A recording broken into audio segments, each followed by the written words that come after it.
Teaser season has officially begun at Six Flags Fiesta, Texas. At their roller coaster rodeo event on June 12th, the park marched a parade of steampunk horror characters to a closed gate, promising the gates of fear will open in 2022. Rumors since this announcement have been swirling, so let's dive into what could be coming next for the park.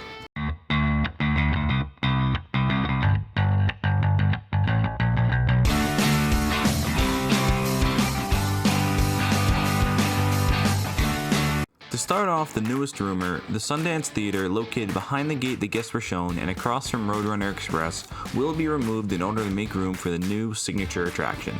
Opening up a plot of land behind Lone Star Lil's amphitheater, depending on how much the park is willing to take away from the amphitheater, the plot looks to be around 375 by 260 feet. Now, this attraction looks to continue on the park's new Steampunk theme they debuted with Daredevil Dive, the flat ride.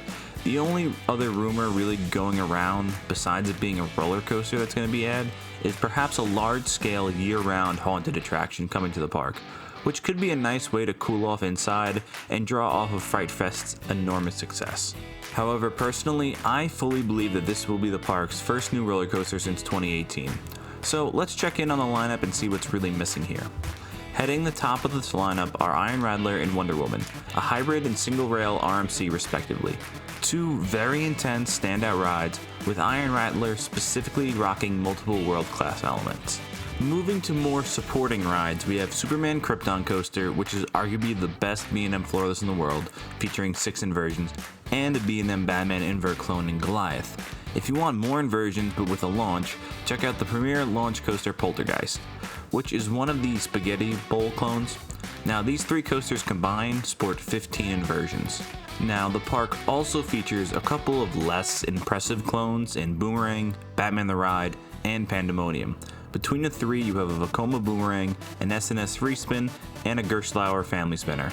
All gimmicky, but they do all serve a purpose in the park and give very different experiences. Finally, you have Roadrunner Express, which is a pretty unique Arrow mine train that uses the quarry, and Streamliner Coaster, which is a serviceable Vekoma family coaster. Now, overall, the park is filled with some really unique takes on common rides and a well-rounded lineup overall. Plenty of inversions, a launch, ejector airtime, and spinning rides. They have multiple coasters that aren't traditional sit-down style as well, with an invert and a free spin, and there really isn't much missing here. The biggest needs that I see are a modern wooden coaster, some real floater airtime, and perhaps something completely new. Now, I'm going to start with the one that everyone has been throwing out, something completely different and completely new, and that's the Axis model from S&S. Being developed by S&S for a couple of years now, the Axis model is a unique swinging style coaster that hasn't really been seen past the prototype stage at the company's factory. That being said, Six Flags and S&S have a great relationship, and Fiesta, Texas is one of their parks that they experiment with a lot. See the first free spin and single rail coaster in the chain. The model has a pretty small footprint when you look at the clone that was released by S&S, measuring in at about 400 feet by 170 feet, which could easily fit in this plot with a little bit of tweaking. Not to mention, how easy could a steampunk theme be? Imagine trains similar to Time Traveler, but just spinning a different way. This would also give the park a world's first that could really attract riders from all over the country, like they did with Iron Rattler and Wonder Woman. The only other real need I see here is that modern Woody, but I don't see how they could really fit one here that would justify the cost. Wouldn't really fit the theme, and with lumber prices so high, I really doubt Six Flags goes that way. As for the floater, it isn't like there's much room here for a hyper or a ride of that style. Maybe the park holds up Premier for a smaller scale launch coaster to pair with Poltergeist.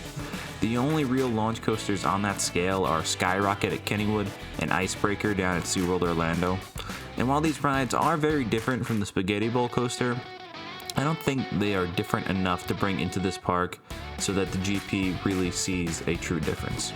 So for 2022, my money is on S&S finally debuting that brand new Axis model. Add in a steampunked and horror theme matching their newest flat ride, and I think this coaster continues to put Fiesta, Texas on the map. I typically cover the cost, but as a prototype, it's really anyone's guess as to how much this could cost Six Flags. But luckily, the smaller layout should balance out the uncertainty of the prototype a bit. If this ride turns out to be something other than a coaster, I think it's safe to say that many people are going to be disappointed.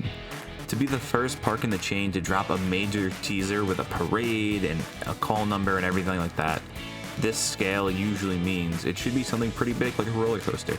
Anyway, that's going to wrap it up for this week's video. What do you think that Fiesta Texas should add, and what do you think they're going to add? As this premieres, I should be down at Great Adventure riding Jersey Devil, so look for plenty of Great Adventure content coming your way. Make sure to subscribe so you don't miss any of it. Until next week, that's all from the shores of Island Coasters.